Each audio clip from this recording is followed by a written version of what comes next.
BRS నాయకులు governor అన్న చట్టమన్న గౌరవం లేదన్నారు ప్రభుత్వ వైపు ఆది శ్రీనివాస్.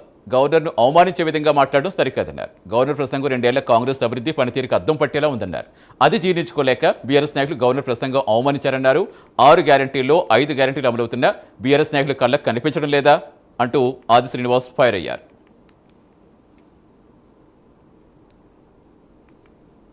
ఆ రోజు ఇచ్చిన మాటలన్నీ కూడా ఈరోజు దళితుని ముఖ్యమంత్రి చేస్తానని చేయని, దళితులు 3 ఎకరాల భూమి ఇస్తానివ్వని మీ ప్రభుత్వం మోసానికి నాంది, మోసానికి మారుపేరు ఉంది. కాబట్టి ప్రజలు మిమ్మల్ని పక్కన పెట్టి కాంగ్రెస్ ప్రభుత్వం ఇందిరమ్మ రాజ్యాన్ని తీసుకొని వస్తే ఈరోజు రేషన్ కార్డులు 15,34,000 మందికి కొత్తగా ఇచ్చింది. మీకు కంటికి కనిపిస్తలేదని చెప్పంటున్నాం.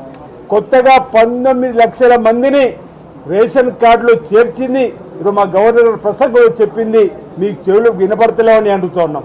ఈరోజు 6 గ్యారెంటీలు అని చెప్పని ప్రజలు తప్పుదో పట్టించే కార్యక్రమం చేస్తున్నారు. మీ నియోజకవర్గాల్లో మీ గ్రామాల్లో ఆడతల్లు ఆర్టీసీ బస్సు ఎక్కితే ఉచిత ప్రయాణం జరుగుతుంది, ఆధార్ కార్డు ఉంటే సరిపోతుంది. ఆ విధంగా ప్రయాణం జరుగుతున్న మాట వాస్తవం కాదా? ఎందుకు మీరు అవాస్తవం చెప్పంటున్నాం.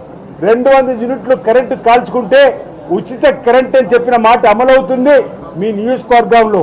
ఆ మాట అవాస్తవం ఎలా చెప్పగలుగుతున్నారో చెప్పిన మాట. రైతులు 2 లక్షల రుణమాఫీ కావాలి అంటున్నారు.